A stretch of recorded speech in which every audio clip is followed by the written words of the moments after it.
After the real young master of the Tang family returned, everyone started to hate me. The true heir caused severe injuries to both my hands, making it impossible for me to play the piano ever again. The eldest Tang brother, who used to care for me in every possible way, said coldly, "Makoto suffered a lot out there. You only lost your ability to play the piano. Just think of it as helping him feel better." I devoted everything to making my biological sister a superstar, but she ungratefully said, "You tried so hard to win me over just to isolate Makoto, brother. I'll never recognize someone like you as my brother."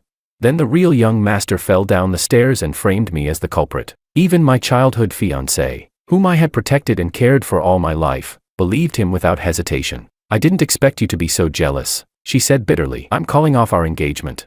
On the day my fiancé and the real young master got engaged, I actually thought about driving a truck straight into their ceremony and dying with them. But just as I started the engine, a madwoman suddenly ran in front of my car and threw down a basket. The engine stalled. I froze in place. Inside the basket was an abandoned baby girl. Half an hour later, joyful music echoed from the Tang family's grand hall, while I carried the baby into my car and drove straight to the high-speed train station. From that day on, the fake young master of the Tang family vanished from City A, just as everyone wished. I went far away to the southern market, raised the abandoned baby as my own daughter, and never contacted any of them again. What I didn't expect was that, 4 years later, they would all show up one by one, begging me to come home. Chapter 1. 4 years later, the first time I saw Sophia again was at the gate of the kindergarten. I had just picked up Emma, when a mother beside me suddenly leaned over and said, "Emma's dad. Look across the street, that woman looks just like that famous singer. What was her name again?" I followed the direction of her finger. "Sophia."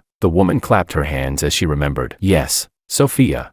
I looked away and said calmly, "Don't know her." She looked surprised. "You don't listen to music, Sophia? She's the most popular original singer these years, won tons of awards.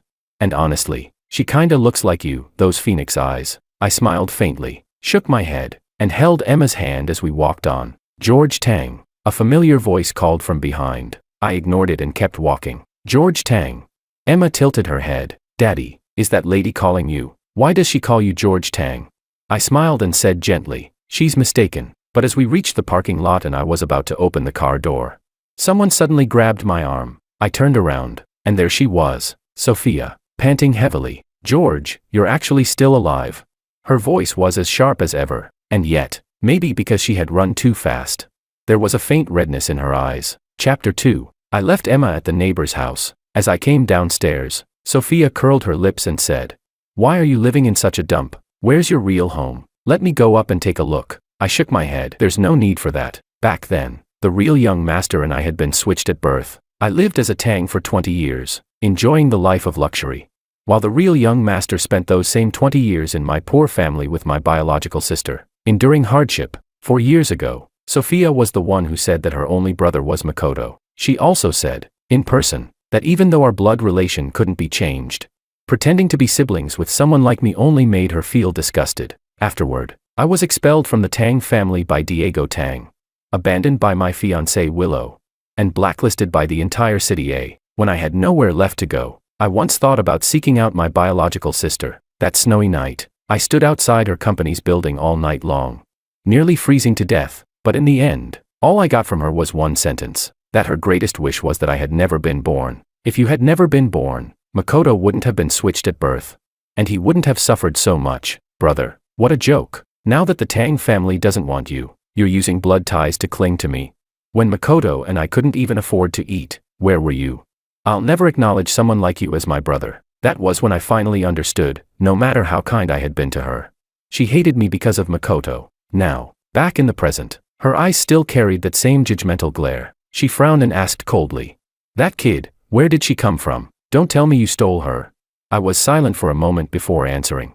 "She's a child I adopted." She twisted her lips into a mocking smile. "Why would you adopt a child for no reason? Don't tell me it's because Willow couldn't have children, and you thought adopting a girl would win her back. Are you still being a simp? How ridiculous, utterly pathetic." I cut her off. "She's my child. I never planned to go back to City A. And I never intended to use this child to compete with your brother for Willow. You don't need to worry, nor do you have to be so aggressive. As you said back then, aside from blood, we're strangers. I'm not interested in your life now. And I'd appreciate it if you stopped meddling in mine." She froze, speechless. "If there's nothing else," I said, turning away, "then please leave." "Wait, Suddenly, she grabbed my arm. She opened her mouth, then closed it again. You, I frowned. What do you want to say? Why did you really leave back then? I stared at her quietly. You were a rich young master, living comfortably. Was it really worth running away just because of a few harsh words? What kind of childish tantrum was that? If I hadn't run into you, how long did you plan to keep living like this? And these past 4 years? She paused for a long moment before finishing softly. How did you survive? Chapter 3. I looked at the corners of Sophia's eyes, slightly red again, probably from anger. She must have been shocked to see me alive, because my being alive meant I was a threat to Makoto's perfect little life. How did I survive? Someone gave up their life so I could keep mine, but there was no reason for me to tell her that. The old George Tang was a pampered young master raised by the Tang family. The man I am now, George Wang, no longer depends on anyone. Seeing me remain silent made her anxious. What? Cat got your tongue. Don't tell me that massive earthquake in southern Marquette a few years ago rattled your brain. You moved to some godforsaken place, serves you right if you got caught in a quake. Just then, a neighbor passed by and greeted me. Hey, little Wang, haven't started dinner yet?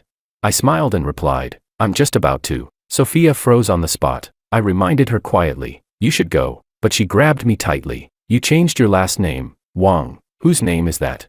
It doesn't matter whose name it is. I brushed off her hand, speaking slowly and clearly. My name, my life, Sophia, none of it has anything to do with you. Chapter 4. Sophia was a celebrity. She couldn't possibly make a scene in public. I went upstairs, brought Emma home, and from the window in the stairwell, I saw Sophia still standing there, staring blankly at the building. She had never cared about me before. Maybe now her unease came only from not being used to my cold indifference. 4 years ago, when I learned about her dream of becoming a singer despite growing up poor, I spent nearly all my connections in Cydia just to get her a chance to perform on stage. Even the agency she's with now, I personally found her the best one. She was my sister, and she had suffered a lot. I only ever wanted her to have a better life, but that goodwill was twisted by her. She thought I schemed to use her, to isolate Makoto, to make him miserable. Daddy, was that lady today your family? I was slightly taken aback, then smiled and patted Emma's head. No, sweetheart, why would you think that? I just guessed. You two look kind of alike. Family. Diego's face suddenly flashed through my mind. I used to believe that no matter the bloodline, Diego would always be my big brother. But 4 years ago, he had stood beside the fallen Makoto, looking at me with fury in his eyes. George, you've truly disappointed me. From this day forward, there's no place for you in the Tang family, and you're no brother of mine. My brother is only Makoto. I had clutched at his pant leg, begging, insisting that I hadn't pushed Makoto. But he kicked me away and walked off without even looking back. I shook my head and said to Emma, that person isn't Daddy's family. She looked a little downcast. I thought Daddy had other relatives besides Uncle. I smiled and tapped her nose gently. Daddy already has you and your uncle. That's enough. But Uncle's gone, she pouted. I miss him. I understood that feeling. But simple disappointment is still better than the agony of having something precious, then losing it again. The pain of depending on someone only to have them tear away from you. I'd been through that once. I wouldn't let my daughter experience it too. What I didn't expect was that, the very next day, I would see Diego again. Chapter 5. Emma came down with a fever in the middle of the night. I rushed her to the hospital. The viral infection was aggressive, and she needed to be hospitalized for treatment. I stayed awake the entire night by her bedside. By morning, the fever had finally broken, but she was weak and listless. I carried her on my back as we headed home, stopping by a street vendor to buy some meat and vegetables. After I paid, the bag of groceries was suddenly taken by a slender, familiar hand. I froze, then looked up, and through the hazy morning mist, I saw Diego's face. The lack of sleep left my mind blank. Instinctively, I blurted out, Big Brother, before realizing he had long forbidden me from calling him that. The Tang family was not something I could afford to offend. Back then, just to punish me for allegedly harming Makoto, Diego Tang had said one single sentence, and with that, the entire city blacklisted me. Mr. Tang, I quickly corrected myself. I was still trying to figure out why he was suddenly here in Southern Market.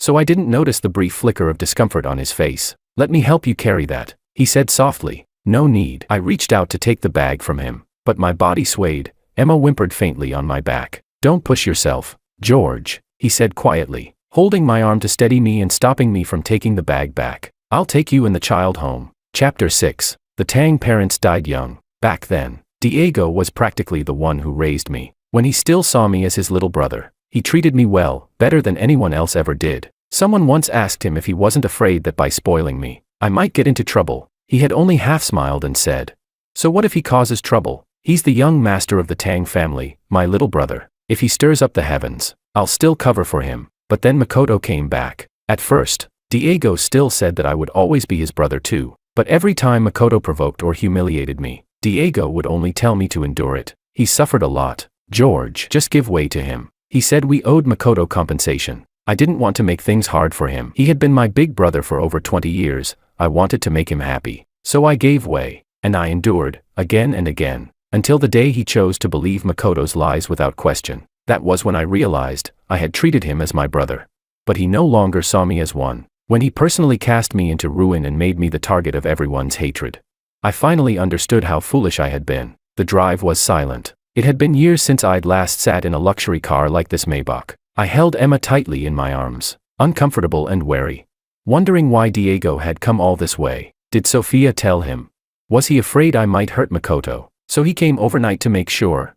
I didn't know. I couldn't figure it out. My head ached, and I only held Emma closer, never noticing the trace of longing in his gaze. "George." At the sound of his voice, I looked up. There were more wrinkles at the corners of his eyes now. He spoke slowly. "4 years ago, we all thought you," I interrupted softly, "thought I was dead." "I know. Honestly, you can keep thinking that if it makes things easier. I've never wanted to fight Makoto for anything. Everything that belonged to him was always his. There's nothing wrong with letting things return to their rightful owner. You don't have to worry. You don't have to guard against me. And you certainly didn't have to come here to check. I only want to live a peaceful life with my daughter. Oh, and she'll stay with me. She'll never go looking for Willow. I can swear on my life, I'll never use my daughter to interfere with Makoto and Willow's relationship. You can rest easy." I looked him straight in the eyes and repeated, "You really don't need to worry." He was stunned. I wasn't. "What then?" I said flatly. "You're afraid I'll use the Tang family name for something bad. You can relax, I won't. I changed my surname long ago." "George." He suddenly cut me off. His eyes were red. I came here to bring you home." Chapter 7. I couldn't understand what Diego was thinking. I hadn't been part of the Tang family for 4 years. It was he himself who had announced that to the world. So why would I go back? To be Makoto's punching bag again? And what was a man of his status doing following me back to a shabby 50-square-meter apartment? After settling Emma on the bed, I walked to the cabinet, took out a box of tea. But after a pause, I realized he probably wouldn't drink something that cheap. After some hesitation, I just handed him a bottle of mineral water. His gaze fell on my right hand, and his expression darkened with a bitterness I couldn't decipher. "Your fingers, are they any better?" I lowered my head. My right hand, the ring finger and pinky, could no longer move. It happened after Makoto returned to the Tang family. We were visiting one of the Tang factories together. He got curious and began talking with an engineer about a mechanical design. To prove his theory, he pressed the test activation button, and at that moment, my hand was right on the machine. Before the accident, I was a rising piano prodigy. That was the only thing I was ever better at than Makoto. I wasn't as talented or capable as him in anything else, but at least I had the piano. When he first came back to the Tang family, every time I practiced, he would say with an air of pity, "I've loved music since I was little. If I hadn't been switched at birth, I'd probably play the piano too. But after the accident, I could never perform again." I couldn't accept it at first. I fell apart for a long time. I always believed he had done it on purpose, and I couldn't help but hate him for taking away the only light I had. Until one day, he tried to end his life. After he was rescued, everything changed. I went from victim to villain. I still remember Diego coming back from the hospital that day, rubbing his forehead and saying to me, "It's just your hand, just 2 fingers. Did you really need to take his life over that? Even if you're useless, even if you're not my real brother. Didn't I say the Tang family would take care of you for life? Why did you have to go this far?" And Sophia, cold and emotionless, had added, "If we hadn't been switched, the one who could play piano would have been Makoto anyway. You're just giving back what you stole. How can you still act like the victim?" They both told me my fingers would never recover.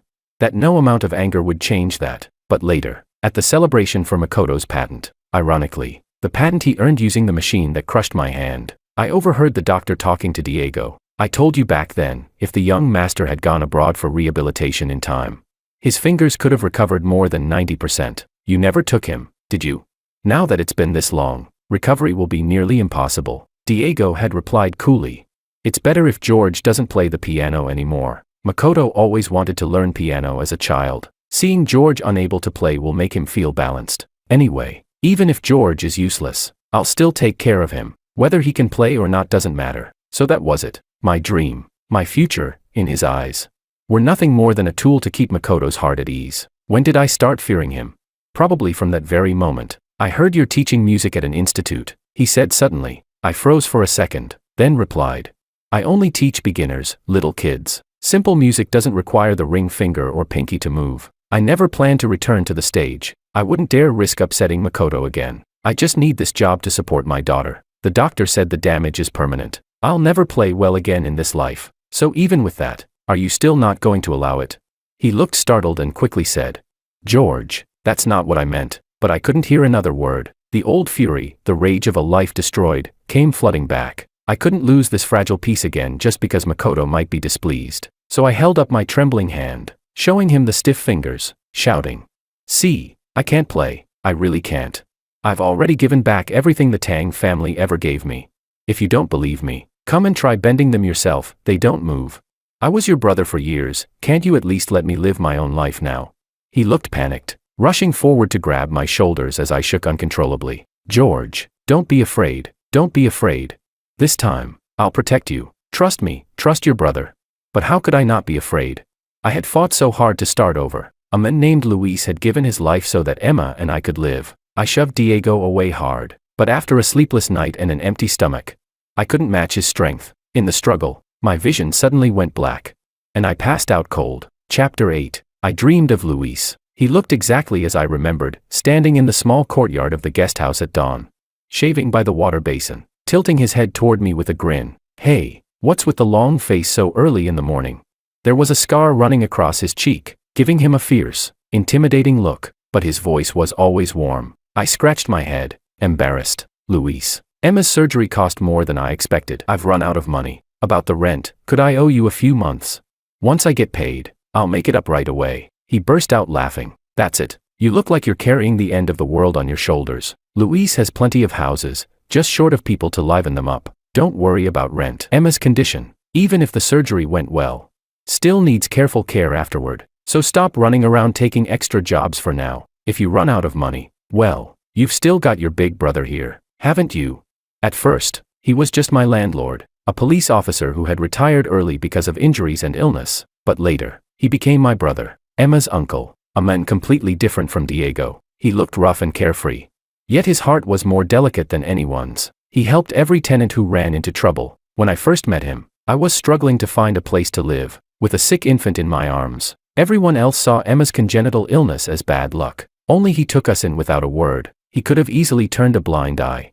But he somehow noticed my depression, and kept finding small ways to pull me out of it. George, look at that kite you and Emma made, it's flying so high. George, you eaten yet? I made too many buns today. Come over and help me finish some. At first, I thought he was just a fool, but unlike Diego, who only knew how to throw money at problems, Luis was patient. He taught me gently when my bad habits from my old life surfaced, telling me what was right and what was wrong. When I found a new job, he'd be genuinely happy for me, using it as an excuse to drink a few extra beers, only to get scolded by me afterward, scratching his head like a child. He taught me confidence and independence. He taught me how to choose my own way of living. He used to tell me, George, trust me, there's no kind of day you can't get through. We were three people with no blood ties.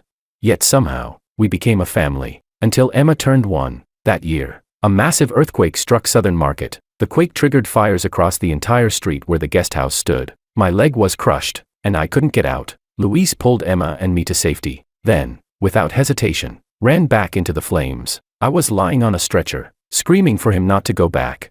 But he just smiled and said, George, I'm a police officer. At a time like this, I can't not go back in to save people. Don't worry, I'll be back. He always kept his promises, but not that time. He rescued more than a dozen people trapped inside. Then he went in one last time, and never came out again. I don't even have a single photo of him. He always said his scarred face looked bad and he hated cameras, but he took so many photos of Emma instead. Chapter 9. I woke up to the sound of voices arguing. We've been looking for him for 4 years. All three of us, and now that you've found him, you hide it from me. What's that supposed to mean?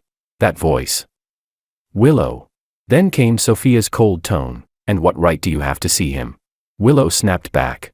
We were engaged. He loved me. That alone gives me more right than either of you. Diego's voice cut through the air, sharp as ice. Engaged? Don't forget, You're now Makoto's fiancé. My two brothers are not merchandise for you to pick and choose from. Willow's voice rose in fury. Diego, do you really think you can control everything? If it weren't for you demanding that George be punished for forcing everyone in City A to turn against him, how could he have ever been driven away in the first place? Why did I agree to get engaged to Makoto? If you and Sophia hadn't insisted it was George who pushed Makoto down the stairs, why would I have lost faith in him? You think I don't know? Makoto only pretends to care for me, behind my back. He despises me for being unable to have children. He's not even 1/10 the man George is. Sophia gave a bitter laugh. Oh please, you're really blaming us for that. Willow, don't act innocent. You just went along with it. Can you honestly say you didn't grow tired of my brother back then?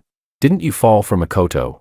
And let's not forget, Makoto is the real Tang heir. Marrying him gave you access to the Tang and Sure family shares, didn't it? Now that George is back, you suddenly remember how good he was to you. Willow's voice dripped with disdain. And who are you to talk about family bonds? When he went to see you that winter night, you deliberately left him standing in the snow until he almost froze to death. If not for you, he never would have left in despair. So don't you dare pretend to care about him now. Sophia faltered, unable to defend herself, then muttered stubbornly.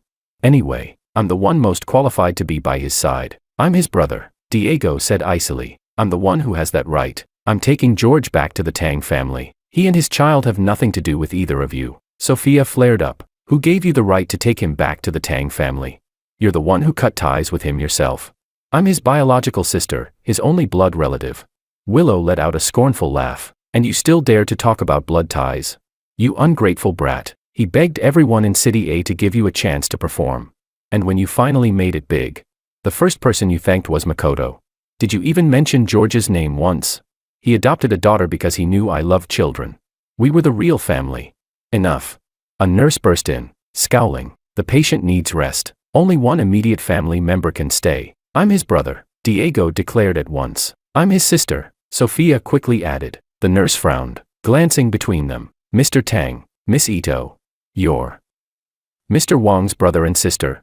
Awkward silence filled the room. Then Willow suddenly spoke up. I'm his fiancé. The nurse sighed impatiently. Fine, then you stay. The other two, out. Chapter 10. When I opened my eyes again, I really did see Willow. She was sitting by my bedside, motionless, her eyes red and filled with tears. Once upon a time, I truly loved this childhood sweetheart, my fiancé. Even after she was diagnosed with infertility early on, I never once thought of leaving her. 4 years ago, when my hand was unbandaged and I was discharged from the hospital, Diego and Sophia were both with Makoto. Only Willow came to see me. She was the only one who didn't accuse me. George, you fool, I'm here. Her voice back then had been like a lifeline. I was drowning, and she was the only thing keeping me afloat. But that same night, half asleep, I woke to the sound of her voice, whispering softly into her phone. Makoto, please cooperate with the doctor. Okay, otherwise, there'll be scars on your wrist. Of course I know. You've suffered.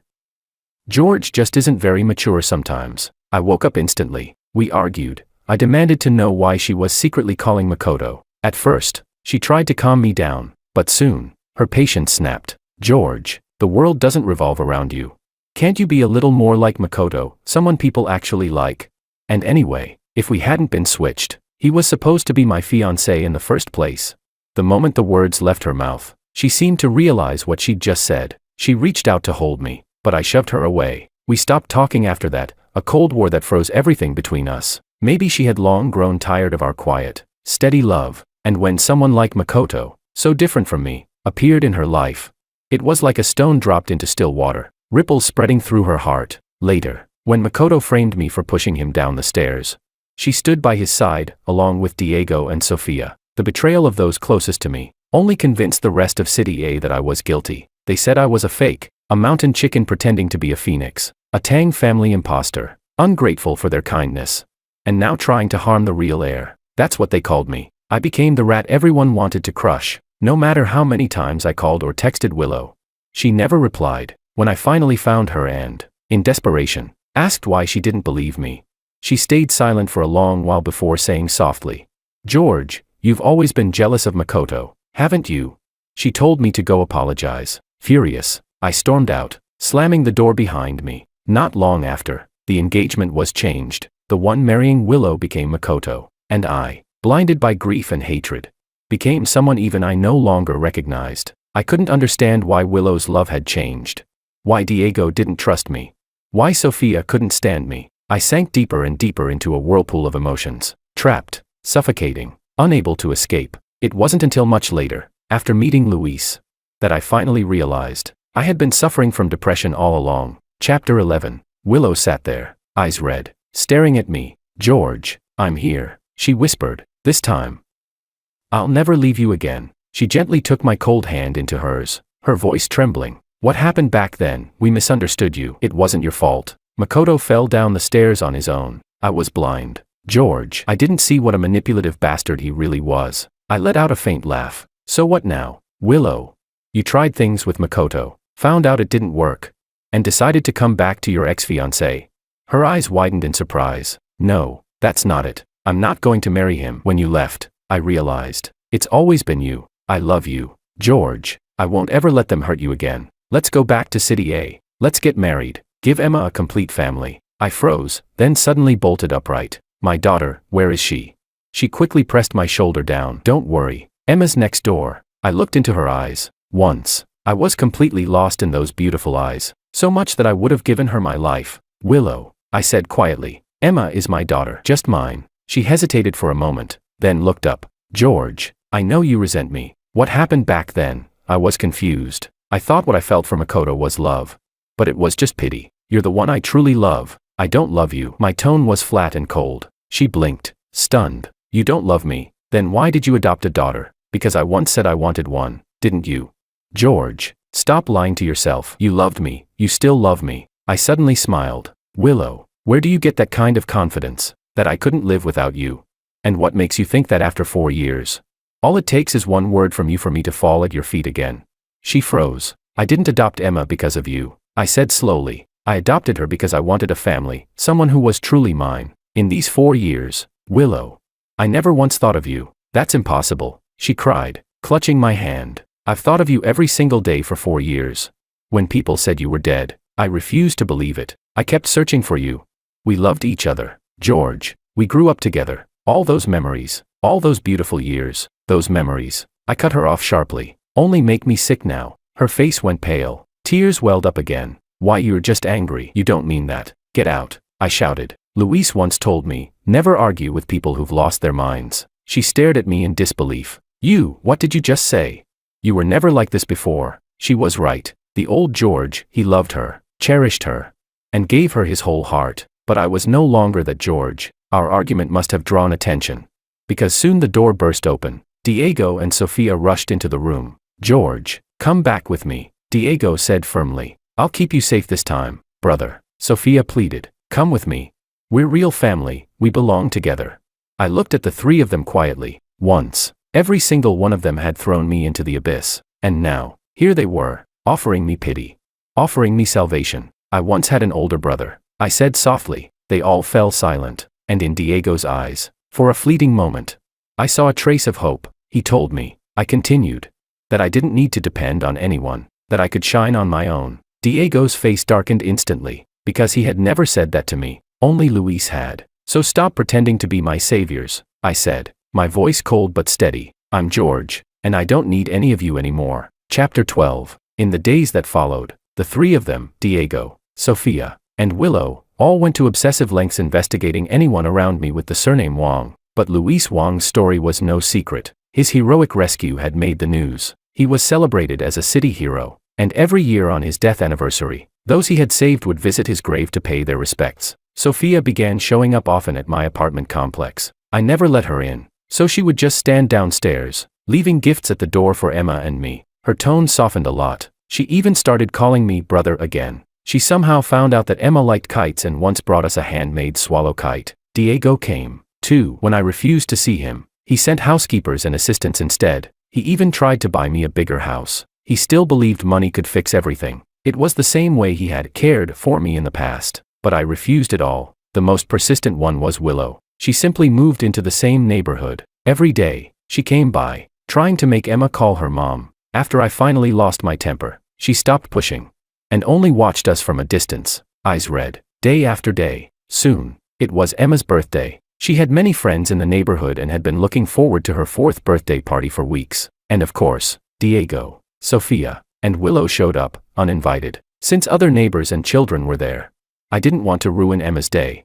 So I didn't send them away. I could tell they were pleasantly surprised, but right before the food was served, a laughing male voice came from the doorway. Well, am I late to the party? The 3 faces in the room froze instantly. I turned around. Makoto was standing there. Chapter 13. Makoto held an expensive gift box in one hand. Dressed head to toe in custom-tailored luxury. Uncle, you have to take off your shoes before coming in, Emma said softly, her little voice polite and clear. Makoto raised an eyebrow. Oh, little girl, your dad's my good brother. The tiles in your house probably don't even cost as much as my shoes, so I think I'll keep them on. Yeah. Right, George.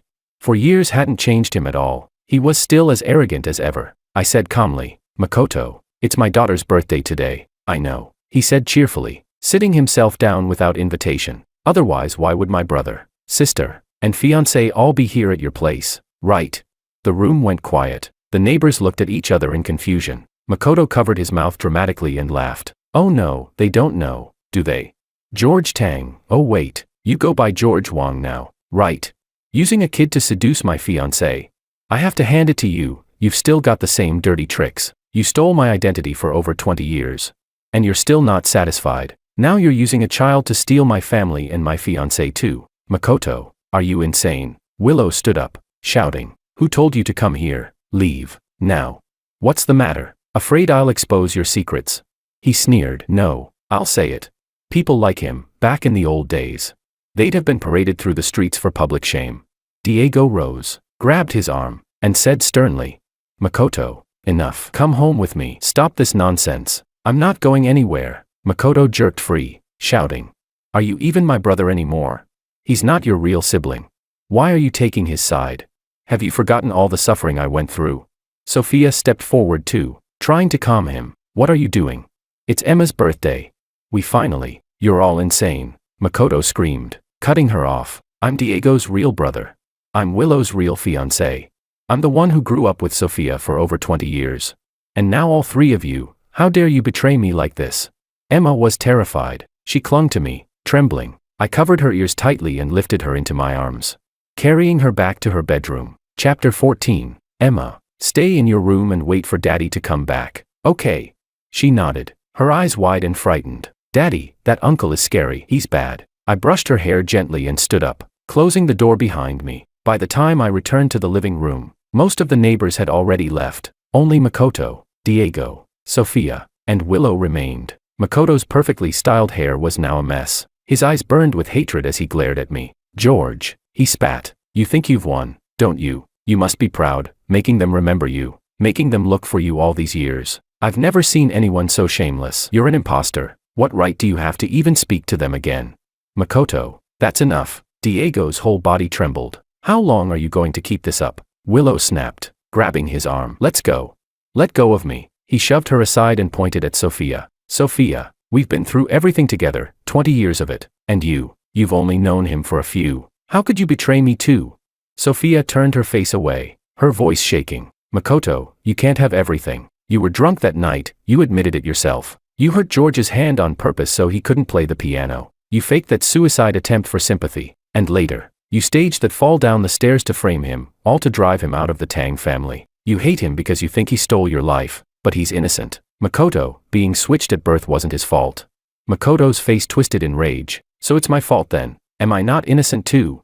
Everything was supposed to be mine. I just took back what belonged to me. What's wrong with restoring the way things should have been? Then he pointed at me, shouting. You all think he's so innocent, but he's not. He faked his death. He adopted that kid just to win your sympathy. He's pretending to be pitiful, pretending to have changed, but he just wants back into the Tang family. He wants to replace me again, and you're all too blind to see it. Enough, Diego barked, his voice cracking with anger. If I had known that all my efforts to make up for your suffering would turn you into this, I'd rather. He stopped himself mid-sentence, but the damage was done. Makoto stared at him, stunned. What did you just say? Then he turned towards Sophia and Willow, his laugh breaking into something wild and bitter. So that's it. You all feel the same way, don't you? You think I should have stayed lost, that I shouldn't have come back. How could you? How could all of you do this to me? He looked deranged, his words dissolving into incoherent muttering. I stepped forward. There had been countless times in the past when I'd lost to him, when everyone told me, George, what you have was never yours to begin with. He suffered so much, you should yield to him. But this time, they all turned to me instead, and in their eyes, there was fear for me. Diego said cautiously. George, take Emma and leave first. Don't worry, your brother will handle this. I shook my head slowly, then I walked toward Makoto. The time for avoidance was over. This hatred, this endless cycle between us, it had to end. I raised my fist, and then, bang. He froze, clutching his cheek, eyes wide in disbelief. You actually hit me.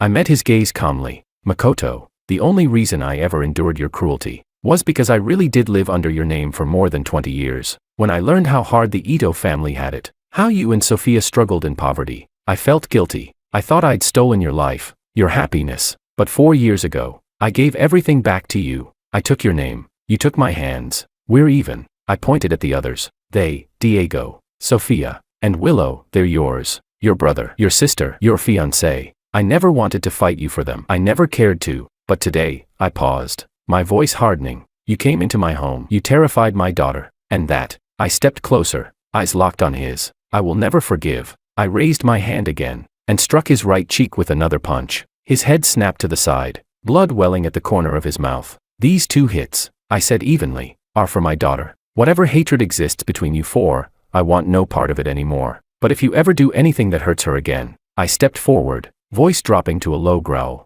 I'll fight you to the death. He stared at me, stunned, before whipping his head toward the others. Did you see that? He hit me, right in front of you. This is who he really is, this vicious fraud. And you still care about him, you still like him.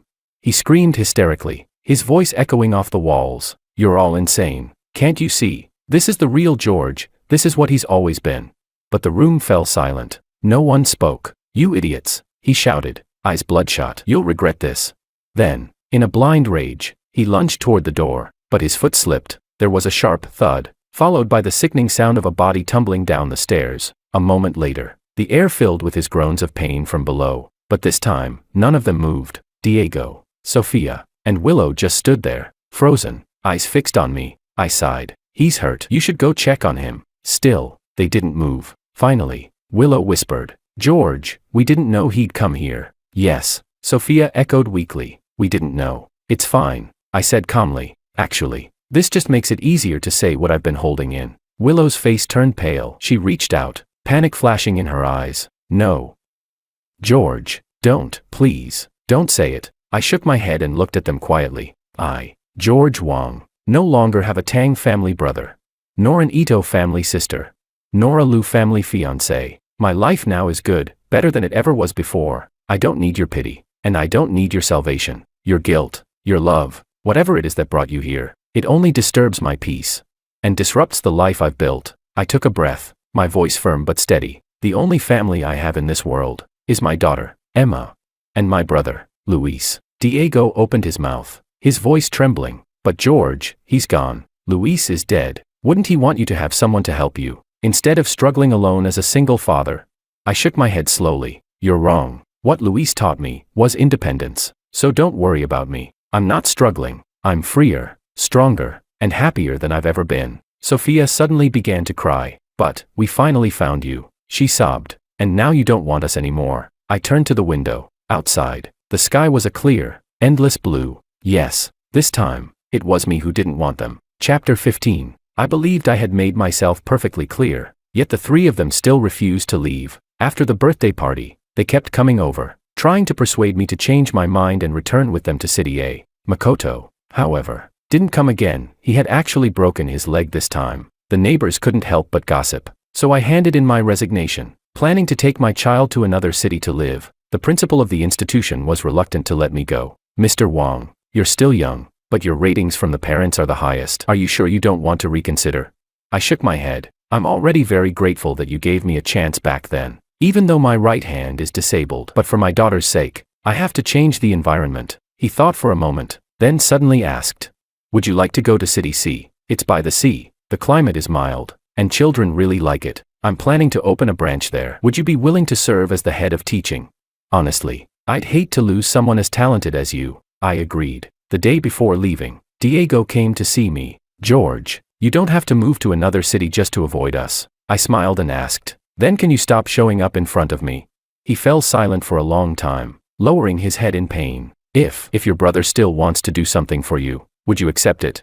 Holding Emma's hand, I smiled faintly. "Thank you, Mr. Tang, but there's no need." Emma looked up and asked, "Uncle, do you still have something to do?" "We're going to visit my uncle Luis." His face froze. "Yes, we were going to Luis's grave." I brought several kinds of beer and sat there for a long time. I told him that I was moving to City C, that I was improving little by little, that my work had been recognized, and that Emma was growing up well. He would definitely be proud of me. And now, I thought, he could finally drink as much as he wanted without worrying about his illness getting worse. The next day, I took Emma to the airport. On the large screen in the terminal, I saw an interview with Sophia. I actually want to thank my real brother the most. Back when I was just an amateur singer, no company wanted to sign me. It was my brother who kept helping and encouraging me, who made me who I am today. But later, I didn't manage to repay him properly. I want to tell him I'm sorry. Emma pointed at Sophia and said, "Daddy, that lady looks a bit like you." I patted her head and said softly, "Let's board." After arriving in City C, my life gradually got back on track. I worked hard, lived earnestly, and 6 months later, I was promoted to principal of the branch school.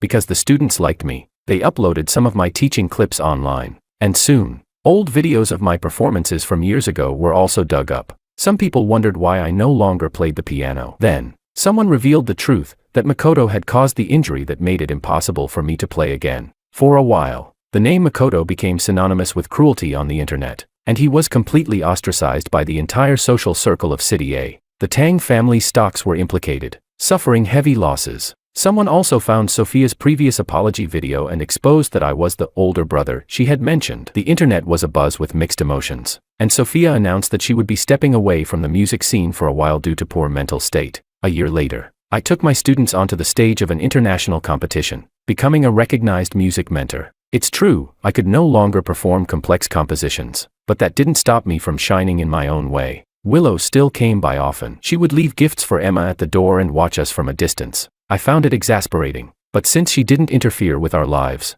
I couldn't be bothered to drive her away. One day, I saw Diego again. He looked much older. He handed me a key. "I know you've been saving up to restore Luis's old courtyard," he said. "I've already rebuilt it. Don't refuse it, just think of it as your brother making amends. You like that place, right? Go visit it whenever you want." And he hesitated before continuing. "The arranged marriage between the Liu and Tang families has officially been cancelled. Willow didn't get any shares. You know her brother never liked her. She can't do anything on her own. She's probably going to have a hard life ahead. As for Makoto, I've sent him away. He's in no condition to live on his own and will need long-term psychiatric treatment. I restored your room to how it used to be. If you ever want to come home, it's always there for you." I shook my head. "Thank you, but I'm not going back to the Tang family." He didn't insist, only said softly, "I'll always keep that room for you." During the summer vacation, I took Emma back to the southern city and went to Luis's courtyard. Standing at the gate, it felt as if time had turned back 5 years, to an ordinary morning. Under the jujube tree in the yard, Luis had held up the kite he had just finished painting, smiling brightly. "Try it, George. As long as you believe, it can fly high." And now, I truly had flown high. I picked Emma up and gently pushed open the door. "Brother," I whispered, "I'm home."